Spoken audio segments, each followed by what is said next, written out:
Shalom, selamat pagi Bapak Ibu Saudara-saudara. Kembali lagi kita bertemu untuk terus bertumbuh mengalami Tuhan, bahkan kita terus ada dalam hadirat Tuhan. Pagi hari ini sebelum kita beraktivitas, biarlah kebenaran firman menuntun kita semua untuk mengenal Dia lebih dalam lagi. Mari kita berdoa. Ya Bapa, kami bersyukur kalau pertolongan-Mu sungguh nyata. Kami bangun di pagi hari dengan kebaikan Tuhan. Kami bersyukur kalau Allah memberkati kami selalu dengan kebaikan. Terima kasih ya Bapa, sebentar kami merenungkan kebenaran firman-Mu. Biarlah firman-Mu yang menguatkan dan meneguhkan kami, untuk kami dapat terus bertumbuh dalam pengenalan akan Allah. Terima kasih ya Bapa, kami bersyukur, haleluya. Amin. Bapak Ibu Saudara-saudara, pagi hari ini kebenaran firman Tuhan berjudul kasih yang menyebarkan Injil. Ayat firman Tuhan terambil dalam Yohanes 13 ayat 35. Dengan demikian, semua orang akan tahu bahwa kamu adalah murid-muridku, yaitu jikalau kamu saling mengasihi. Kasih sebagai bahasa universal Injil. Injil adalah kabar baik tentang kasih Allah kepada dunia yang berdosa. Namun, kabar baik ini bukan hanya disampaikan lewat kata-kata, tapi juga diperlihatkan lewat kehidupan yang mengasihi. Yesus sendiri berkata bahwa dunia akan tahu kita murid-muridnya, bukan karena pengetahuan kita, tapi karena kasih kita yang dilihat oleh orang-orang lain.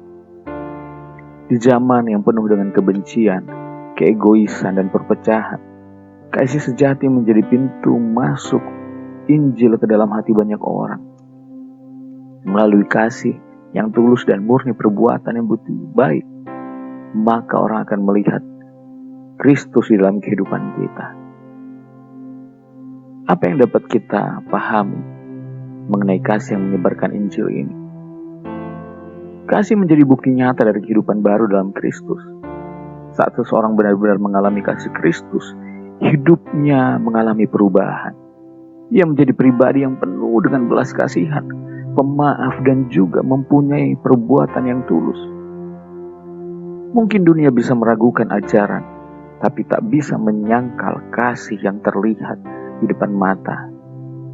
Ketika kasih menjadi gaya hidup kita, dunia melihat pancaran Kristus dan mereka mulai bertanya, apa yang membuatmu berbeda?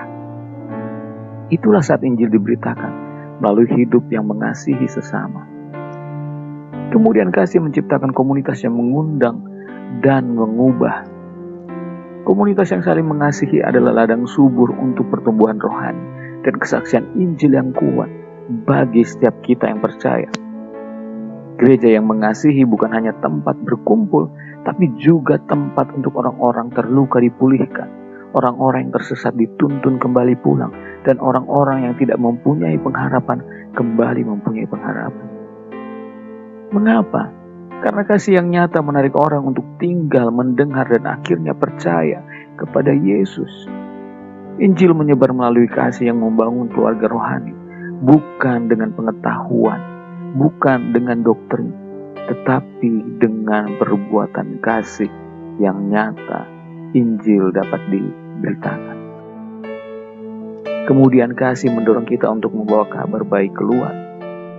Kasih sejati tidak bisa disimpan. Orang yang mengasihi akan merasa tergerak untuk berbagi harapan, mengabarkan Injil, dan melayani sesamanya. Kasih membuat kita peduli terhadap jiwa-jiwa yang belum mengenal Kristus dan juga memperhatikan mereka yang mengalami kesusahan. Kasih Kristus bukan hanya menyelamatkan kita, tapi juga mengutus kita. Ketika kita hidup dalam kasih Kristus, bahkan kasih-Nya menguasai hati kita, maka mulut kita akan bersaksi dan tangan kita akan bergerak memberkati orang lain, menolong orang lain, bahkan mempedulikan mereka. Jadi pagi hari ini, mari nyatakan kasih-Mu kepada orang-orang yang belum mengenal Kristus. Kasih bukan hanya bagian dari Injil. Kasih adalah wajah Injil yang nyata yang dapat dilihat orang lain. Dunia akan membutuhkan Injil yang tidak hanya dikotbahkan, tetapi juga Injil yang dihidupi dalam kehidupan kita. Melalui kasih, kita memperkenalkan Yesus, sang kasih itu sendiri, kepada orang lain sehingga mereka melihat Kristus. Mari kita berdoa. Pimpin kami ya Yesus dalam kasih-Mu, sehingga kami boleh mengabarkan Injil-Mu melalui kasih. Tolong kami untuk hidup dalamnya, dan kami juga memberkati orang lain. Terima kasih. Terpujilah Tuhan. Kami bersyukur dalam nama Tuhan Yesus Allah kami yang berkasa. Haleluya. Amin. Terima kasih. Selamat beraktivitas. Tuhan Yesus memberkati.